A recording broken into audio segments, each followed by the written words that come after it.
नमस्कार, चलिए जानते हैं देश दुनिया की आज की बड़ी और महत्वपूर्ण खबरें, पर उससे पहले हमारे चैनल को सब्सक्राइब जरूर कर लें।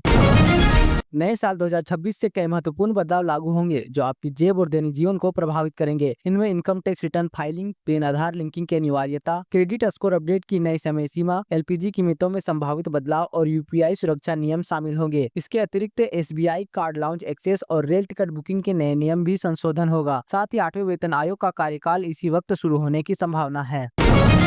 महाराष्ट्र में 15 जनवरी को होने वाले नगर निगम चुनाव से पहले सियासी उठापटक जारी है। नामांकन प्रक्रिया समाप्त होने के बाद पार्टियों ने स्थानीय स्तर पर गठबंधन बनाए, जिससे दोस्ती या दुश्मनी के नए अनोखे समीकरण दिखे। महायुति गठबंधन में दरारें आई, वहीं कांग्रेस ने भी स्थानीय व्यवस्था की। भारत के मुख्य न्यायाधीश सूर्यकांत ने अदालती सुनवाई पर महत्वपूर्ण फैसला लिया है। अब लीगल इमरजेंसी में कोई भी व्यक्ति किसी भी समय अदालतों का दरवाजा खटखटा सकता है। गिरफ्तारी की धमकी जैसी स्थितियों में मौलिक अधिकारों की रक्षा के लिए आधी रात को भी सुनवाई संभव है। लंबित याचिकाओं के निपटारे हेतु अधिक संवैधानिक पीठों के गठन पर विचार भी किया जा रहा है। राजस्थान के टोंक जिले में पुलिस ने बड़ी कार्रवाई करते हुए 150 किलोग्राम अमोनियम नाइट्रेट जब्त किया। यह विस्फोटक एक मारुति सियाज कार में यूरिया की बोरी में छिपाकर रखा गया था। पुलिस ने 200 विस्फोटक बोरियां और 1100 मीटर तार भी बरामद किया। इस मामले में 2 आरोपी सुरेंद्र और सुरेंद्र मोची को गिरफ्तार किया गया है। डीएसपी मृत्युंजय मिश्रा ने बताया कि जांच जारी है। त्रिपुरा के एमबीए छात्र अंजेल चकमा की देहरादून में निर्मम हत्या के बाद देश भर में गुस्सा है। नस्ली टिप्पणी का विरोध करने पर हुए हमले में अंजेल को चाकू मारा गया था, जिसकी 17 दिन बाद मौत हो गई। परिवार ने पुलिस पर शुरुआती निष्क्रियता का आरोप लगाया। इस मामले में 5 आरोपी गिरफ्तार हुए हैं, जबकि एक फरार है। पुलिस ने पहले इसे नस्ली हमला मानने से इनकार किया था। नए साल की पूर्व संध्या पर देश भर के प्रमुख मंदिरों में श्रद्धालुओं की भीड़ उमड़ी। ठंड और कोहरे के बावजूद लोग प्रार्थना और आशीर्वाद लेने पहुंचे। जम्मू कश्मीर के वैष्णो देवी, अयोध्या के राम मंदिर, वृंदावन के बांके बिहारी मंदिर में भक्तों का तांता लगा रहा। सुरक्षा के पुख्ता इंतजाम किए गए ताकि यात्रा सुगम रहे। लोग नए साल में सुख समृद्धि की कामना कर रहे थे। प्रवर्तन निदेशालय ईडी ने छत्तीसगढ़ शराब घोटाले में बड़ी कार्रवाई करते हुए पूर्व एक्साइज कमिश्नर निरंजन दास, 30 अधिकारियों और 3 डिस्टिलरीज की 100 करोड़ रुपए से अधिक की संपत्तियां जब्त की। यह कार्रवाई पूर्व कांग्रेस सरकार के दौरान हुए 2800 करोड़ रुपए के कथित घोटाले की जांच का हिस्सा है। ईडी ने वरिष्ठ नौकरशाहों और राजनीतिक हस्तियों के सिंडिकेट द्वारा एक्साइज विभाग को नियंत्रित करने का आरोप लगाया है। पश्चिम बंगाल के सिलीगुड़ी में होटल मालिकों ने सीमा पार से चल रहे हालिया भारत विरोधी अभियानों का हवाला देते हुए नववर्ष के अवसर पर बांग्लादेशी नागरिकों के अपने होटलों में प्रवेश पर प्रतिबंध बढ़ाने की घोषणा की है। हालिया भारत विरोधी अभियानों के मद्देनजर होटलों के मालिक बांग्लादेशी नागरिकों को प्रवेश न देने का निर्णय लिया है। उत्तर भारत कड़ाके की ठंड, घने कोहरे और प्रदूषण की चपेट में। पंजाब के कई इलाकों में न्यूनतम तापमान 4 डिग्री सेल्सियस के आसपास दर्ज किया गया, जबकि दिल्ली में घना कोहरा और स्मोग ने विजिबिलिटी को शून्य के करीब पहुंचा दिया। हिमाचल प्रदेश और उत्तराखंड में ताजा बर्फबारी की वजह से सैलानी खुश तो हैं, लेकिन सड़कें प्रभावित हो रही हैं। आंध्र प्रदेश के द्राक्षारामम मंदिर में शिवलिंग अपवित्र करने के आरोप में नीलम श्रीनिवास को हिरासत में लिया गया है। यह घटना एकादशी के दिन हुई, जिसके बाद विरोध प्रदर्शन हुए। प्रारंभिक जांच में पुजारी से बहस के बाद व्यक्तिगत प्रतिशोध का मामला सामने आया।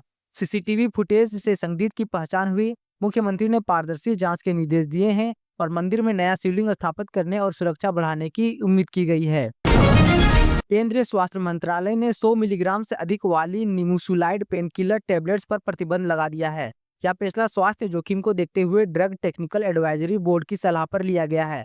मंत्रालय ने कहा कि निमेसुलाइड की यह खुराक मनुष्यों के लिए खतरनाक हो सकती है, जबकि दर्द निवारण के लिए यह सुरक्षित विकल्प उपलब्ध है। असम के कर्बी आंगलोंग जिले में अंधविश्वास के चलते एक दंपत्ति को जादू टोना के शक में जिंदा जला दिया गया। गांव वालों ने तेज धार वाले हथियारों से हमला कर उनके घर में आग लगा दी, जिससे गार्दी बिरावा और मीरा बिरावों की मौत हो गई। पुलिस ने सभी आरोपियों को गिरफ्तार कर लिया है। यह घटना नंबर 1 बोलोगुरी मुंडा गांव में हुई। इलाके में अंधविश्वास गहरा है, जहां 2015 के कानून के बावजूद ऐसी घटनाएं जारी है। नए साल से पहले स्विगी, जोमेटो, अमेजन और फ्लिपकार्ट के डिलीवरी वर्कर्स ने राष्ट्रव्यापी हड़ताल किया। तेलंगाना गिग एवं प्लेटफॉर्म वर्कर्स यूनियन के नेतृत्व में यह हड़ताल दिल्ली, मुंबई, पुणे, कोलकाता, हैदराबाद समेत कई शहरों में होगी। 1 लाख से अधिक वर्कर्स ने इस हड़ताल में हिस्सा लिया था।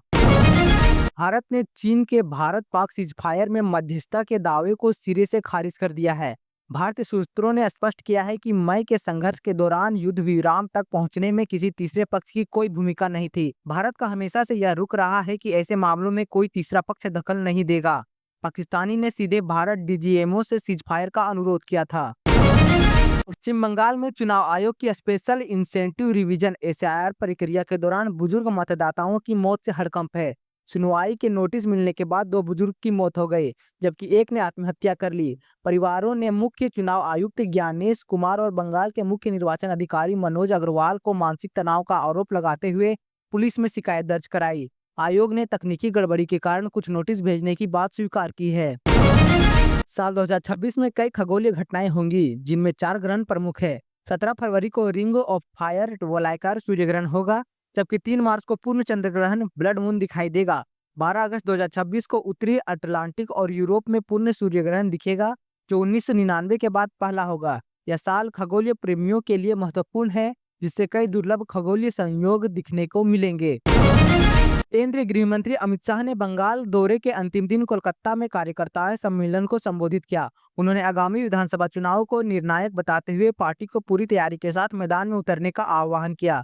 शाह ने संगठन में तालमेल और अनुशासन पर जोर दिया, साथ ही बूथ स्तर तक संगठनों को मजबूत करने की चर्चा की। उन्होंने शरणार्थी मतुआ समुदायों से संबंधित चिंताओं को खुद संभालने का आश्वासन दिया।